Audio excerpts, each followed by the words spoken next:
le chef de l'État a posé la vision à Kitoko, a posé la volonté à Kitoko. Mais ce cas là, les collaborateurs, ils ont matérialisé la vision et ils ont la passe. Ce qui peut Hollandi, c'est dû aux antivaleurs. Habitude à mater autocommune nango ongai na bengaka mingi ba réseau mafieux. Ok, au lieu que le mbongo à l'état et qu'il de na caisse à l'état mingi batunde ba komo kabola ba komo zwango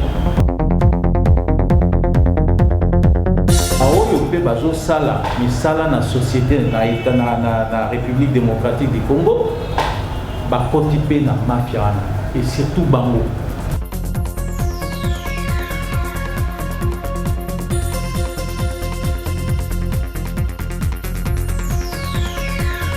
Mbote na bino bande ko balandi bozali ebele boza kolanda biso à travers ba chaîne partenaire na biso pe à travers internet na télévision na biso YouTube Mona TV oyezali émission na bino Mambi Maekolo toyambaka bato nyonso bai politique moto na domaine na ye wapi epai tobetaka masolo na etalani na ekolo République démocratique du Congo. Wana Mambi Maekolo ya mokona lelo ngai wa bino Alain Kalonda Njate nazanga mokote naza nandeko Patricia Mananga elongo na ye tokoyeba bongo na kosolola na invité na biso ya mokona lelo ezali nani ezali moko ya bana mboka République démocratique du Congo oyo pe asala pe azali kokoba kosala lokumu ya mboka na biso Congo ezali nani mwana mboka Emery Okunji oyo azali bongo honorable député national élu ya Lubefu kuna na province ya Sankour pe ministre honoraire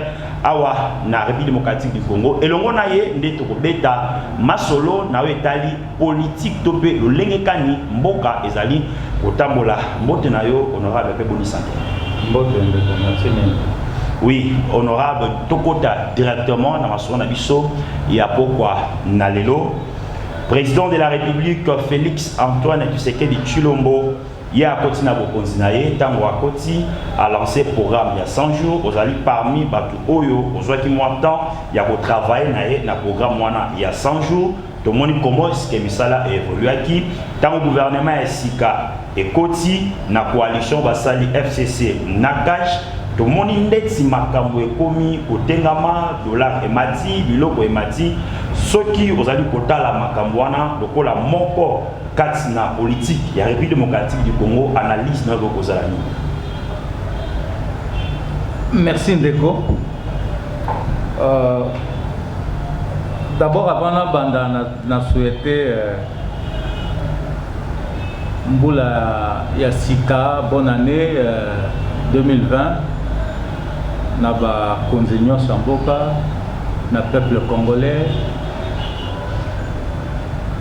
Mon souhait que Mbulo ya sika ezala réellement Mbula oyo tokobanda ko vivre l'action ndenge mokonzi ya mboka alobaki yango na message na ye oyo apesaki na congrès na oyo apesi peuple congolais mobimba. Mais souhait nanga mususu surtout ya mingi eza ete 2020 oyo ezala année moko oyo tokobanda kobongola mentalité oyo biso parce que pote to même mboka na biso oliboso il faut biso ba congolais tozwa conscience que mboka na biso eza na ba problème toza na ba défi ya ko relever.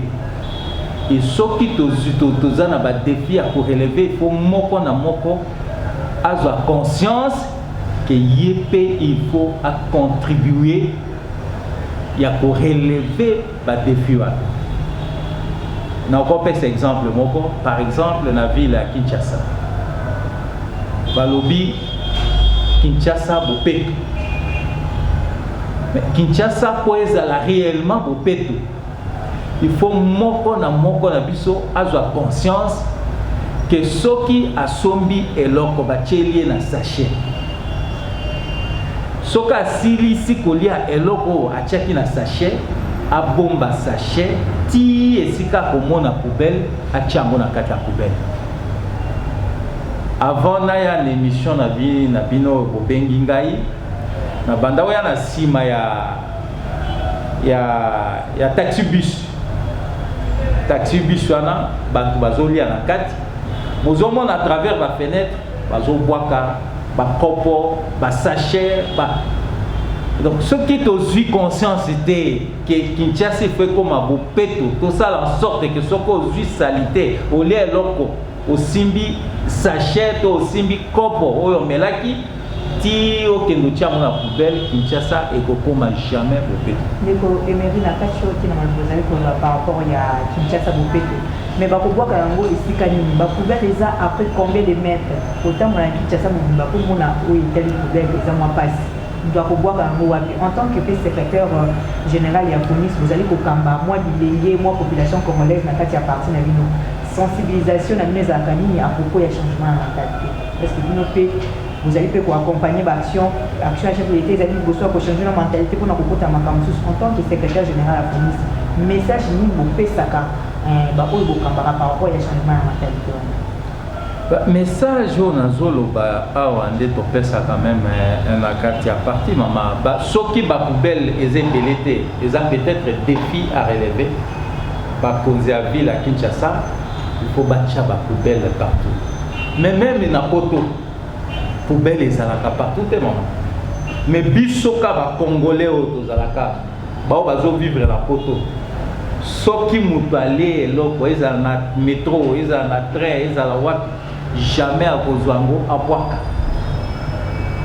à kobomba moi au tia même na sac naie ti même n'est pas naie na ndako naie azuango a tie na poubelle voilà ndeko bongo la makanisi eza na lolenge belé par exemple on peut faire ça exemple soko tali lelo na landaki ba autorité en boka ba membre à gouvernement bazolo ba que ba recette ya l'état ezokita tozoko mobiliser ba recette ndenge esengeli te soki ba recette ya l'état ezokita foto e batina mais moi expérience au nazanango soko tali chute ya ba recette eza dû mingi na habitude à mabe autocomanango na système où il y a biso à fiscalité autozanango où ils ont répondre les sociétés dans contexte et moment où il est commis des baloba na lopoto obsolète et bateau il faut pas foutre à l'état bazo profiter na ba faiblesse mais ce qui peut holandi les sous c'est dû aux antivaleurs habitude à mapper autocomi nango ongai na bengaka mingi ba réseau mafieux ok au lieu que le mbongo à l'état et kende na caisse à l'état mingi batunde bakomo kabolango bakomo zwango pour les que bazwango ba canaliser vers direction du trésor public et porte à la caisse à l'état pour te profiter na biso bas mingi baoyo pe bazo sala misala na société na état na République démocratique du Congo ba kotipe na mafia et surtout bango c'est-à-dire au lieu ba futa l'état au esengeli ba futa l'état bazo profiter na faiblesse ya l'état pour te bazwa ka o il faut ba futa l'état bango moko bazo zwa et puis bazuka ba protéger na ba institution. L'institution telle, bazo futa mutu tel, bazo futa mutu tel, bazo futa mutu tel, pour te battre na ba constituer net parapluie na bango, pour te mbongo à l'état et futa ma dans l'état. On a zolobana ezali expérience vécue. Oh que sokinam to boucher, to maîtriser ba réseau mafieux en até. Mokonzi yango bakoki kozala na volonté na ye nyonso ya kozala nango ndenge azolakisa yango ke asala abongisa ekobongate parce que mbongo ekozala te na kese ya l'État.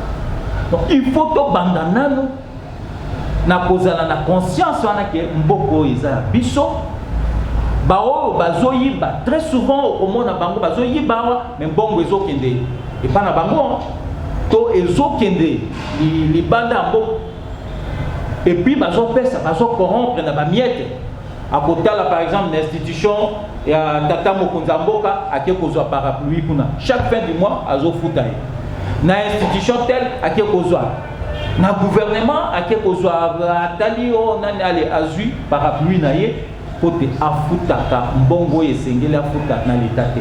Pourquoi? Parce que tout ça un système moko par exemple système fiscalisé ya biso ya Congo et ça système moko est dépassé obsolète système déclaratif et très souvent ba opérateur bazo sani économique bazo sani bazo minorer ba chiffre d'affaires.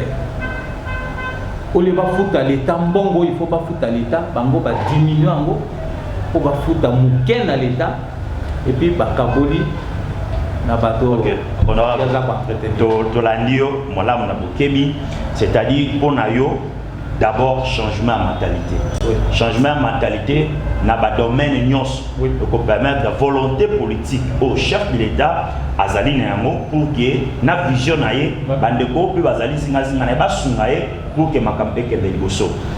Tolingi to lobela actualité ezali ni tomoni FCC na cash baza na coalition mais na coalition yango tomoni ko benda na ezali Kalabing était chef de l'État, discours naïe, oya lobaki, azana makanisa ko dissoudre l'Assemblée nationale, mais soti a moni milinga milingezali, a koki ko salaire.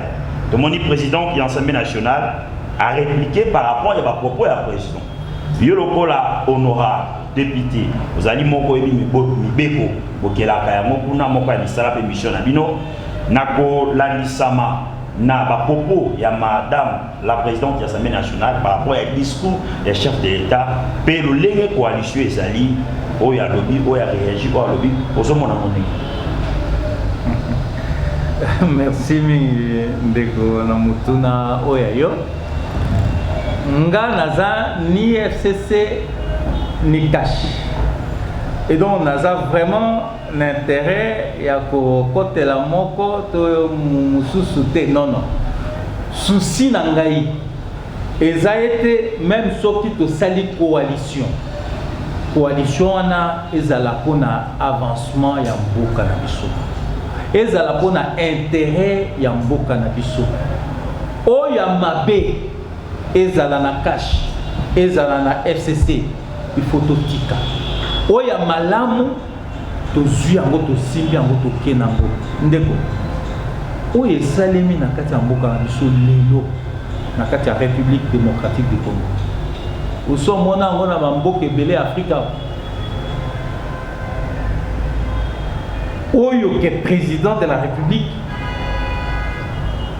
sortant à mandat na yesili ya mibale à se représenter les sociétés à bimisi mutu candidat et opposition pe Nangambo Moussous a gagné élection et passation du pouvoir et salemi entre Bao Bazala qui n'a pouvoir na président Sika qui a gagné l'élection et ça acquis démocratique ya monene au mingi na kati ya Afrika et salema donc et ça acquis et là pendant moi il faut to simba ngonete bébé poto kendeli boso to zonga lisusu simate.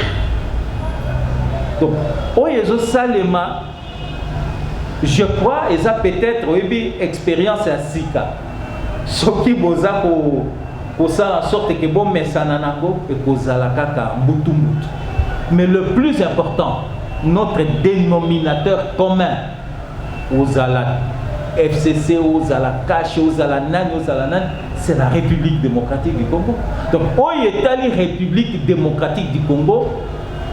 Il faut to longola nanu ba mentalité o ya kozala o parti nangai o plateforme nangai o c'est sûr tout le monde nanu intérêt ya mboka na biso ya peuple na biso.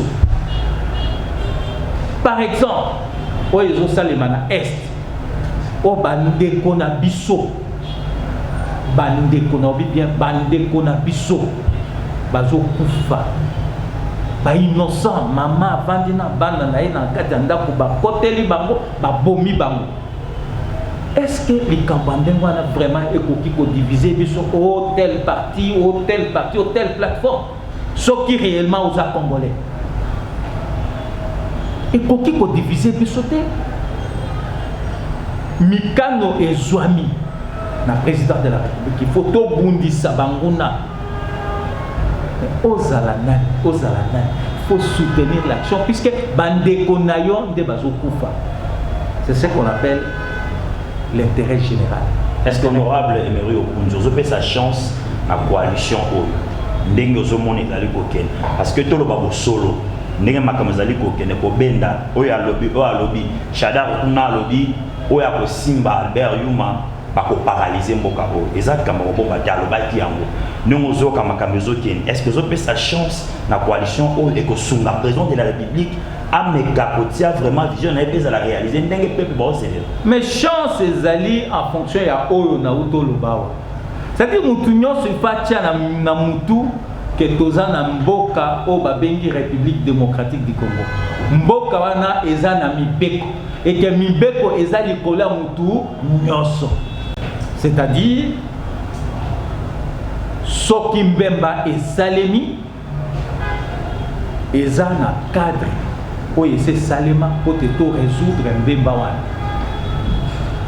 Même na ba coalition chance aux autres nangai est-ce que zo pesa chance non coalition bango moko il faut ba mi pesa chance le lengeni ba koki ko mi pesa chance wana soki bango moko ba intérioriser que ezamboka na biso ezamboka batu mususu te et que bolamu nyonso to kosala eza bana na biso ba koko na biso ba génération à génération de ba ko bénéficier na mboka wana na bolamu wana na kati ya mboka na biso.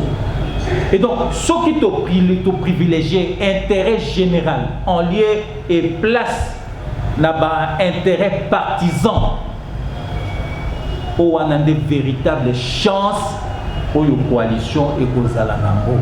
Mais ce qui bango moko bazo privilégié ba intérêt partisan particulier et comme marché puisque le dernier mot revient aux Congolaises et Congolais. Ils ont patrimoine commun, ils ont patrimoine à monter. Donc, Emery Okunjo, vous allez pénaliser la malheureusement pour soutenir le chef de l'État Félix Antoine Tshisekedi. Vous allez faire secrétaire général de la FONIS. FONIS, ils allaient dans l'opposition, ils allaient dans le pouvoir, donc on peut rappeler la position. Il y a parti politique FONIS de ce territoire. Maintenant, Autoloba, Naza mieux placé pour Loba, puisque Naza ni cash ni FCC. Mais idéologie à FONIS, mais il y a bien beau, il y a bien beau, et puis que FONIS, force novatrice, c'est pour l'Union depuis très longtemps dans Bokoyo. Tozalaka toujours pour le changement et un véritable changement de mentalité. Tozalaka toujours pour un intérêt général. Tozalaka soutenaka toujours intérêt supérieur de la nation. Soutenaka toujours que Mboka na biso et s'affirmer na kati Afrique et puis na kati concert de nation. Tozalaka toujours pour mieux être, bien se nourrir, bien se vêtir, bien étudier, mieux se déplacer, mieux se soigner, vers donc changement vers un mieux-être de soutenir toujours yango. Et depuis très longtemps, Yoyebi qui est leader à FONIS a évolué, a passé sa carrière politique et à côté il y a père et la démocratie dans Moro, Étienne Tshisekedi Wamouba, père à son âme. Et donc, nous sommes proches de l'IDPS en termes de vision politique, nous sommes proches, c'est connu de tout le monde. Nous sommes proches de l'IDPS, mais Toza, ni Cash, ni Lamouka, nous sommes FONIS, nous sommes rassembleurs. Nous avons soutenu le chef de l'État pour que vision et la matérialiser. Toute action louable et noble pour ce pays, pour soutenir un mot. Toute anti-valeur. Et si Kanyon soit écouté, pour combattre yango. Ok. Ozalaki parmi bat oyo basungaki mokonzi ya mboka tanga botaki avant gouvernement, il y a mwana mboka Iluka Maebima. Tobeka masolo ya gratuité ya enseignement. Mokonzi ya mboka tanga pesi vision ezali kama ko bomba te, to monaki comment est-ce que ozwaki souci wana pona vision ya mokonzi ya mboka ya gratuité ya enseignement ezala matérialisé. Osalaki ba cadre de concertation, ba partenaire, ba table ronde makamio osalaki yango. Alors ndenge makambo zali ko kendele, oyo pozali pa bato ko bandaki yango, ozali ko mona yango zo kende ndenge ni na bande ko ba ko kitana osimana. Ndeko eza peut-être expérience oyo tokoki ko se servir nango. Mokonzi ya mboka koti alobi alingi gratuité ya éducation de base ezala effective en année scolaire, rentrée scolaire 2019-2020. Ngai en tant que ministre oyo azosala intérim na EPSP à l'époque, Nathalie Mibeko oyo eza ko régir secteur éducation na biso EPSP na moni ete de par la loi sur l'éducation nationale, système d'enseignement na biso ezali géré de manière partenariale. Et donc mokonzi ya mboka alobi ezali vision na ye asalaki campagne pour na yango. Il faut yo ministre que j'étais tout ça en sorte que tu appliqué mi beko vision oyo mokonzi ya mboka apesi. Et en se servant naba mi beko ya secteur et éducation. Alors comme ezali gestion partenariale, biso to monete comme le président de la République a lobby que gratuité fait à l'effectif. Pour le biso honorable na okoba éducation c'est gestion partenariale. Beaucoup de limbo la muté bande ba comprendre tant ozo ba partenariale wana. Gestion partenariale et lingi koloba que système na biso éducation et ezalaka gérer na ba partenaire nyonso bazana système éducatif. Ba parents ba partenaire technique, ba partenaire financier, société civile, ba confession religieuse, ezali ba partenaire ya système na biso éducation. Et donc décision pezwama, il faut elongo bango baso ba épouser yango. Donc et le système na biso ezalaka gérer l'état yemoko pe azali ba confession religieuse, société civile, nini bato bazana école na bango ya ba privé, ba religieux bazana o ya bango bato bazo pesa biso mbongo. Loki dernièrement balobi ete Banque mondiale estimé pesa biso 1 milliard pour financer l'éducation. Baza ba partenaire financier. Donc il faut biso baso et longo to vandi de to décider. Et comme chef de l'État, nous avons dit que moula ou année scolaire où il faut gratuité à matérialiser. Yango mona ki to sala ki o babenga na lopoto table ronde. Côté bisobaso to za vision ya chef de l'État pour matérialiser yango. Et to luka le lenge kani to occupé ko financer système éducatif ko ya biso. Yango mona ki to sala ki d'abord travaux préparatoires, il y a Hôtel Vénus, et puis après, il y a une table ronde proprement dit. Et donc, pour vendre ça qui va 6 ans, et les cas qui n'ont pas qui toquent, tout ça là qui union sur le but pour la gratuité, ça là vraiment étant pour la bien, il faut ça, il faut ça, il faut ça. Mais il faut 5 bon rebelle pour te financer le système éducatif pour Yabiso, il faut plutôt le financement innovant et puis tu pesi banzela. Mais il faut tango bo pesi banzela ba oyo bazaka appliquer yango bazala sincère bazala na volonté wana d'autant plus que ça action moko louable de konagai. Imaginez-vous combien dans ya ban na biso babanda ko kende classe parce que baboti bazangi mbongo a kufutela bango classe. Et tango chef de l'État a annoncé mesure wana mais parents nyonso basepeli même bao bazalaki na ba moyen ya kofutela bana na bango kilasi mais basali épargne. L'État a eu responsabilité régalienne au yaye parce que kotangisa bana école ils ont responsabilité à l'État parce que l'État il faut préparer Congo ya lobby et pour te Congo ya lobby ezala prospère ezala na avenir ezala na développement il faut bana batanga partout et donc eza action moko salvatrice oyo mutu nyonso yaza normalement congolais oyo yaza na sentiment patriotique oyo yazomona intérêt ya Congo ya lobby il faut à soutenir action par tous les moyens et to trasaki pe banzela pour te tolanda toluka même financement innovant il faut to koma na niveau ya kondima ba réforme na mboka na biso ndeko inové au plus lobby que trasaki banzela nzela wana moni baza kolanda yango malamu selon vous gratuité wana eza réussite parce que tozali komona baprofesseur mosusu baza non immatriculé baza kofutama te baekole mosusu tomonaki bagrève selon vous en tant que nakobenga oyo kwa Diego Kao ya gratuité enseignement parce que yo muto bandaki ya moi en tant que ministre omoni masolo ezali kokende ndeni eza réussite botrasaki nzela na bazali koleka yango malamu ndenge ozali komona.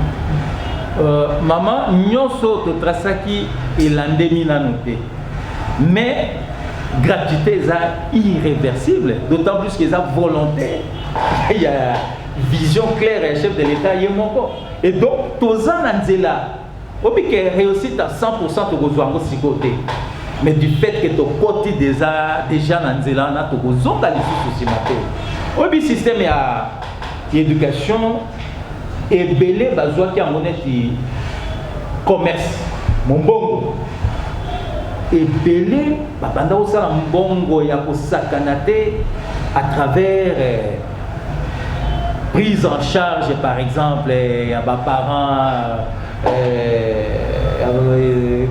na kofutaka éducation ebele bazwa yango neti mombongo et donc batwana lelo le fait que les chefs de l'État y a le gratuité il faut ezala effectif ils ont ça à faire na bangote et là aussi il y a des réseaux mafieux mais l'État ne peut en aucun cas reculer na une action salvatrice nette ya gratuité de l'éducation ils ont avenir ya Congo ya lobby j'ai beaucoup aimé lorsque chef de l'État lobaki que d'ailleurs il faut tokende na koti na secondaire et même l'université mais allons-y to bandi déjà toza na nzela tokozonga lisusu timate le plus important que tokende to atteindre objectif oya biso et moi je crois que c'est faisable mbokoyo je le répète encore tozangi mbongo te mais mbongo ya l'État et que na caisse ya l'État c'est ça le mal.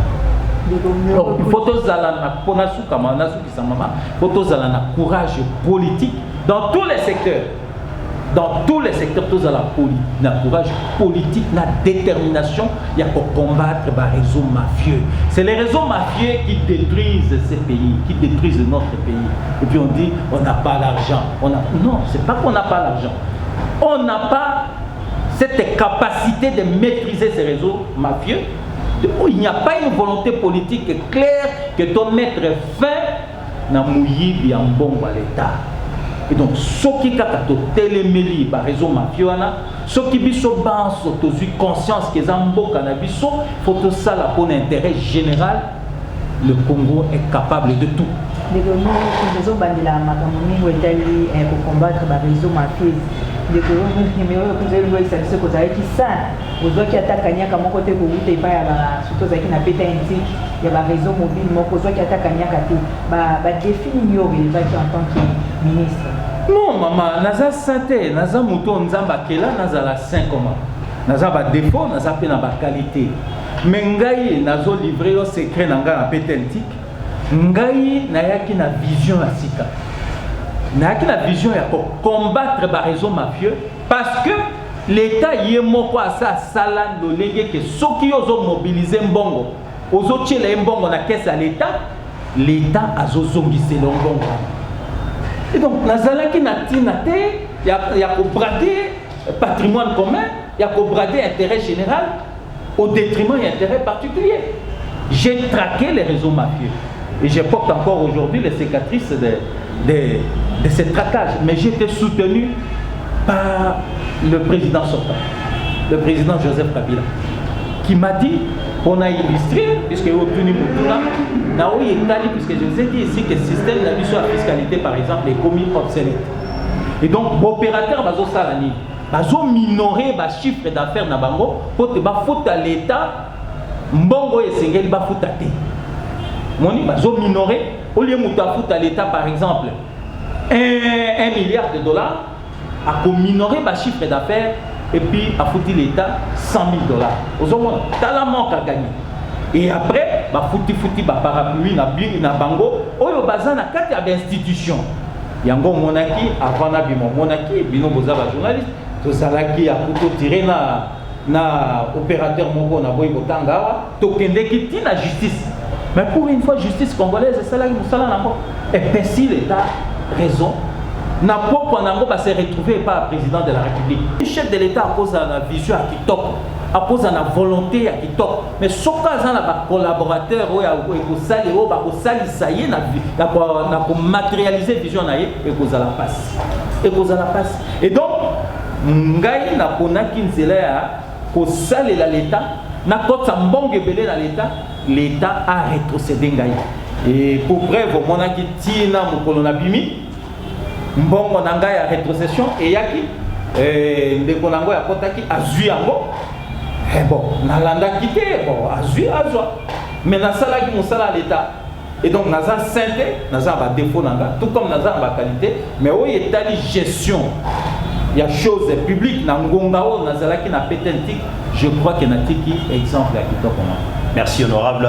Nakanisi eti ya koloba ezali ebele ngongande ezali kosala biso défaut tokomi na suka émission na biso na nyonso oyo tosololi na ndenge politique ya mboka na biso ezali kokende yo lokola moto oyo olobi ete fonisi kozala pana mpona intérêt ya mboka okoki kotala caméra nini okoki koyebisa na bayi politique ya mboka na biso mpe nini okoki koyebisa na peuple congolais.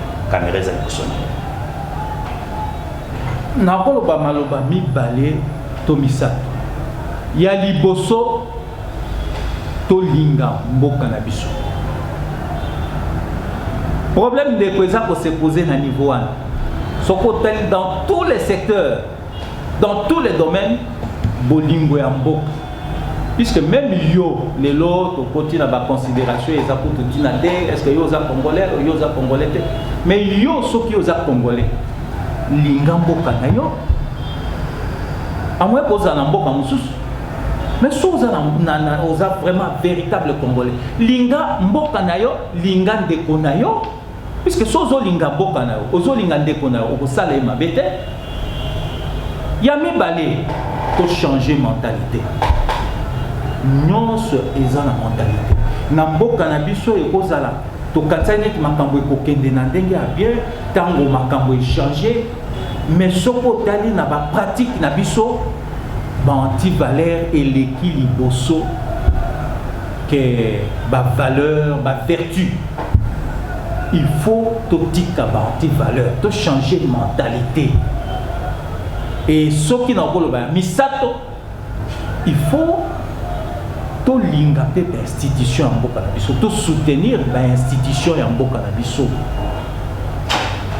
Ndeko journaliste nani akoya ko respecter mokonza mboka na soki yo moko congolais ozo respecter ye ko respecter elingi ko kolobate ke o critiquer yete non soki asali likambo ya mabe au critiquer les cambo ya sali mais na kozalaka na baega nyonso parce que azamuto bobimisa liboso ba institution na kino soki ozo respecter ba institution en mboka te nana koya ko respecter ba institution en mboka et puis to lingana. C'est pas puisque les lots aux ana au babengi nouvelle technologie de l'information et de la communication il faut que ça la makambo ndire muto basi muto azanga muto non quand on a ben insulte je dis bien ben insulte injure et comme me la biso nini n'avancement à la société au Rolinga président de la République était critiquer système critiquer l'action mais qu'au fin gâté au Rolinga telle institution critiquer où il y a ma besoin de manakate institution mais qu'au fin animateur qu'aucun de n'a injure n'a insulte il faut topper ça comme exemple à qui top on a société l'avenir na vie na bana autour ça la génération future phototique la bango héritage ya malonga démocratie elingi koloba anarchie elingi koloba désordre démocratie elingi koloba respect ya ba valeur elingi koloba kobanga mibeko ezala likolo ya nyonso